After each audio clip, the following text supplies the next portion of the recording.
Il est berger, travaille pour son beau-père, il a son foyer. Madame Séphora est la femme la plus heureuse de la terre. Savez-vous pourquoi je dis qu'elle est heureuse? Elle n'a pas de belle-mère, elle n'a pas de beau-père, elle n'a pas de belle-sœur, elle n'a pas de beau-frère. Comment voulez-vous qu'une femme ne soit pas heureuse quand elle n'a pas la belle-mère sur le dos, qui lui dit fais ça, lave les chemises, va là-bas. La femme la plus heureuse du monde, c'est celle qui n'a pas de belle-mère et qui n'a pas de beau-père. Pas vrai? Et elle est heureuse, elle n'a pas de belle-mère, elle n'a pas de beau-père. Ah, lento mensama, hein? Pas de belle-mère, pas de beau-père. Et vous savez où? La crise conjugale. Parce que c'est là le message que je voudrais partager avec vous. La crise conjugale. Le problème conjugal qui peut arriver dans n'importe quel foyer. Après 40 ans de mariage, après 40 ans de lune de miel, dans le désert, mais sous des tentes, en plein confort, il y avait tout ce qu'il fallait. 40 ans d'une vie de couple sans ombre, sans problème, sans conflit. C'est beau ça, hein? En combien de temps t'es marié, toi? 40 ans. Non, Est-ce qu'il y a des problèmes? Tu n'oses pas prendre la Depuis différence. 40 ans. 40 ans. Il a l'air de dire, ça fait 40 ans. Dans le désert. Dans le désert de Livry-Gardon. Hein? 40 ans de mariage, sans aucune ombre, sans problème, sans difficulté. Une véritable lune de miel pendant 40 ans. Et puis Moïse est en train de garder les brebis de son beau-père, et il monte sur la montagne. Vous connaissez l'histoire. Au moment où il monte sur la montagne, il va se passer quelque chose. Et là, nous allons lire un simple texte, puis ensuite nous lirons d'autres textes, pour comprendre bien ce qui va se passer. À un moment donné, Dieu s'adresse à Moïse dans Exode, au chapitre 3 et au verset 10. Vous connaissez l'histoire, je ne veux pas revenir sur le buisson qui brûle, qui se consume, ainsi de suite, mais je viens tout simplement sur ce verset, Exode, chapitre 3, verset 10. Écoutez, on peut lire à partir du verset 9, si vous voulez. « Voici les cris d'Israël sont venus jusqu'à moi, et j'ai vu l'oppression que leur font souffrir les Égyptiens. » Et Dieu s'adresse à Moïse dans une convocation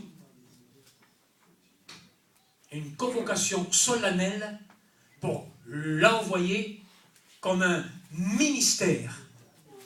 Une convocation solennelle, je pièce bien les mots, une convocation solennelle pour l'introduire dans un ministère. Écoutez ce qu'il dit.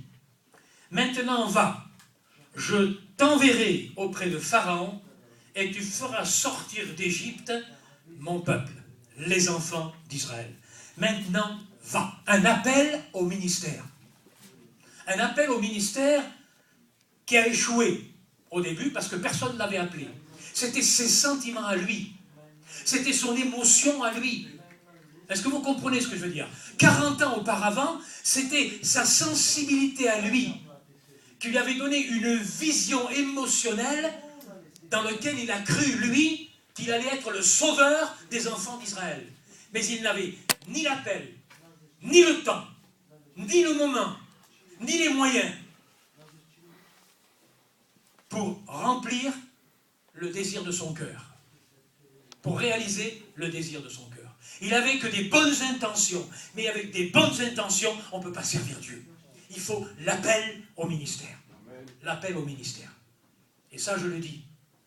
À vous qui, peut-être, êtes jeunes et qui voulez servir le Seigneur, moi, je refuse quand quelqu'un vient me voir et me dit « Frère, j'étais au culte l'autre jour, et puis il y a eu une prophétie, c'était pour moi. » Ah bon, qu'est-ce qu'elle disait, la prophétie? « Lève-toi et serre-moi. » Mais t'es sûr que c'était pour toi? Ah ben oui, la sœur, elle est venue me voir après, et puis, qui c'est cette sœur? Ben c'est ma tante. Oui, mais c'est ta tante, oui, bien sûr, elle connaît, elle sait bien. Elle te connaît, elle voudrait te voir serviteur, ça fait 40 ans qu'elle prie pour que tu deviennes serviteur. Alors elle a prophétisé pour que tu sois serviteur. C'est pas ça. L'appel au ministère ne dépend pas d'une prophétie dans une église un dimanche matin. L'appel au ministère, c'est une conviction intérieure. Amen. C'est une réalité spirituelle. Il faut être convaincu de Dieu. Il y en a qui poussent aussi les autres. Il y en a qui poussent. Et la plupart du temps, vous avez des jeunes qui vont à l'école biblique et qui sont malheureux. Parce qu'en définitive, ils ne peuvent plus reculer. Il faut qu'ils aillent jusqu'au bout. Ils sont malheureux parce qu'ils n'ont pas été appelés par le Seigneur. Est-ce que vous comprenez ce que je veux dire? Il y a eu, à un moment donné, une expérience émotionnelle dans leur vie. Ils ont été à une réunion de jeunesse, et puis ils ont eu envie de servir le Seigneur. On n'a pas envie de servir le Seigneur. On est appelé à servir le Seigneur. C'est tout à fait différent. Moi, j'ai jamais eu envie de servir Dieu, mais j'ai été appelé à servir Dieu. Et c'est ça la différence. Est-ce que vous comprenez ce que je veux dire? Si vous vous basez sur vos envies de servir Dieu, vous n'irez pas loin. Mais si vous vous basez, fondez sur un appel de Dieu, une conviction de Dieu, pas l'appel de votre père, de votre mère, de votre grand-mère, ou tout ce que vous voudrez, mais un appel direct de Dieu. Va, maintenant, je t'envoie vers ton peuple. Est-ce que vous comprenez? C'est ça l'appel de Dieu. C'est ça l'appel de Dieu. Et bien en plus de ça, lorsque Moïse est appelé, il n'est pas convaincu, lui. Il a été humilié pendant 40 ans. Il a été humilié, il a été dissuadé de servir Dieu.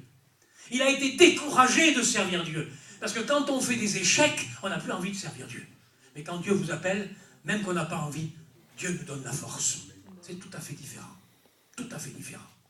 Et Moïse, après avoir dialogué avec Dieu et avoir été convaincu par Dieu, eh bien, il accepte. Moïse accepte. Il faut que Dieu mette tout le paquet en quelque sorte pour convaincre Moïse que c'est bien lui, que même s'il ne sait pas parler, ça sera son frère qui parlera. En définitive, tous les arguments pour ne pas servir Dieu que Moïse met devant Dieu, eh bien Dieu les démolit les uns après les autres. Est-ce que vous comprenez ce que je veux dire? Tous les arguments. Il y a ça, Seigneur, je ne peux pas. Mais moi, je passerai au-dessus de ça et tu feras. Non, Seigneur, moi je ne peux pas parce que ceci ou cela. Tu le feras quand même, parce que moi, ceci ou cela, je te réglerai son problème. Dieu règle tous les problèmes. Lorsqu'il appelle quelqu'un, il l'appelle et il règle lui-même tous les problèmes qui sont obstacles au ministère. Tous les obstacles. Je ne sais pas lire, tu apprendras à lire, c'est rien, je t'aiderai. Je suis un ignorant, je n'ai jamais été à l'école. C'est pas grave, tu iras à mon école, mais tu iras à l'école et tu serviras Dieu. Est-ce que vous comprenez ce que je veux dire? Quand c'est un appel, vous avez à avoir tous les arguments pour ne pas le faire. Dieu ira jusqu'au bout de vos arguments et vous convaincra que c'est vous qui avez été appelé et que c'est vous qui devez le faire. Alors Moïse, convaincu, écoutez, il est marié, Moïse. Il a des enfants. Il a 80 ans. Qu'est-ce qu'il fait? Exactement comme vous, lorsque vous avez été appelé par le Seigneur, vous avez appelé votre femme, chérie, j'ai quelque chose d'important à te dire. Ah bon? Oui, c'est très important. Qu'est-ce qu'il y a? On a perdu des brebis dans la montagne? Qu'est-ce qui est arrivé? Le loup en a mangé? Non, c'est autre chose. Je ne sais pas comment s'y prendre. Moi, je sais que le jour où j'ai servi le Seigneur, je n'étais pas encore marié. Et je ne savais pas comment m'y prendre pour le dire à ma famille, à mes amis. C'est quelque chose d'important. Ou alors vous allez prendre ça à la rigolade. Mais ce n'est pas de la rigolade, servir Dieu. On n'est pas des pantins, on n'est pas des commis. C'est quelque chose de sérieux de servir Dieu. Il faut bien y réfléchir à 2 fois. Il y a un engagement, il y a un renoncement quand on sert Dieu. Ce n'est pas de la rigolade. Et Moïse appelle sa femme, il dit, écoute chérie, Séphora, oui. Ça fait 40 ans qu'on est ensemble, on n'a jamais eu de problème. Mais j'ai quelque chose d'important à te dire. L'autre jour, je suis monté sur la montagne, et quand j'étais sur la montagne, j'ai eu une vision. Ah, t'as des visions, toi? Oui, j'ai eu une vision. J'ai vu un buisson qui s'éteignait pas. Consumé, mais il ne s'éteignait pas. Je me suis approché, et ce buisson s'est mis à me parler. Il m'a dit, le lieu où tu te tiens est un lieu saint. Ôte tes sandales.